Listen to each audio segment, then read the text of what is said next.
Propiedades térmicas de los semiconductores. El tema que vamos a tratar es el uso de semiconductores en procesos electrónicos basados en sus propiedades térmicas, y tenemos un objetivo en general, el cual es determinar cómo las propiedades térmicas de los semiconductores favorecen su uso en la fabricación de las piezas electrónicas. Como primer experimento vamos a identificar la influencia del calor sobre la resistencia de un semiconductor, con el objetivo de determinar cómo el cambio de la temperatura influye en los valores de resistencia de un semiconductor empleado en electrónica. La aplicación e importancia de este experimento radica en que con el aumento de la temperatura, el termistor se vuelve más sensible, lo que le permite ser más preciso. Serviría como un sensor de temperatura por resistencias en dichos sistemas. Materiales utilizados fueron un termistor NTC8D20, 2 cocodrilos, un protoboard, multímetro y un encendedor como fuente de calor.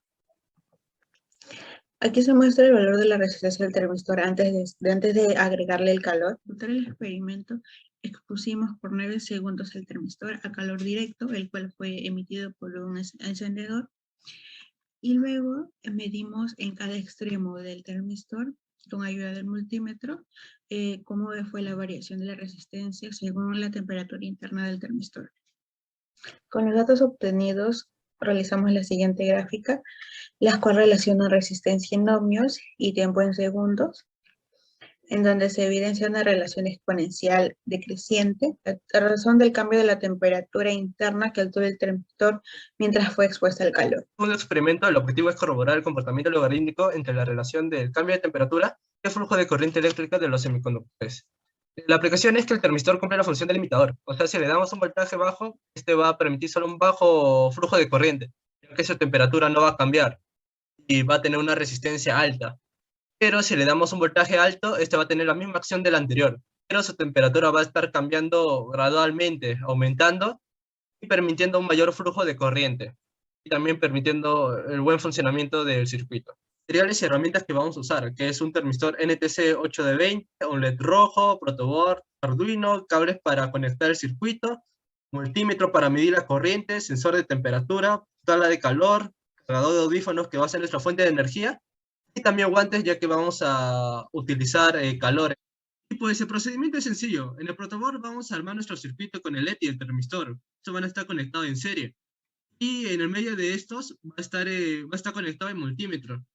Ahí vamos a medir la corriente. Recordemos que si medimos la corriente, este va a funcionar como un alambre, lo que va a estar conectado entre el LED y el termistor. Luego vamos con el pistola de calor, vamos a calentar el termistor. Y ya cuando esté caliente, lo conectamos, le prendemos al Arduino, a la fuente de energía, y con el sensor de temperatura vamos a ver cómo cambia su temperatura y el multímetro también. Después del experimento debemos anotar algunos valores de la temperatura en Celsius y el flujo de corriente que pasa en el circuito en miliamperios, y este va cambiando a través de la temperatura. Como vemos, mientras más sube la temperatura, más se eleva el flujo de corriente.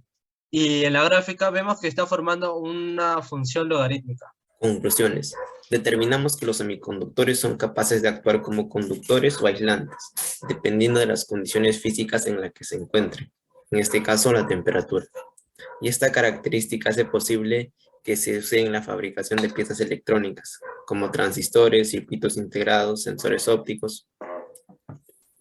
También determinamos que a mayor temperatura aplicada a un semiconductor disminuye su resistencia. Es una relación inversamente proporcional. Y finalmente corroboramos que a mayor temperatura aplicada, la corriente aumenta. Es una relación directamente proporcional, por lo que el semiconductor a mayor corriente pasa a ser un conductor. Y las recomendaciones que daríamos son las siguientes. Realizar los experimentos tomando otros factores. En este caso usamos la temperatura, pero se podrían tomar factores como la presión, campo eléctrico o campo magnético. Y también una recomendación sería tener el control de la temperatura aplicada, ya que en un inicio intentamos calentar al semiconductor con un encendedor, pero a veces el encendedor se apagaba y generaba algunos picos o fallas en los valores, por lo que usamos el soplete, ya que tiene la llama constante, pero aún así necesitamos otra fuente de calor que podamos manipular.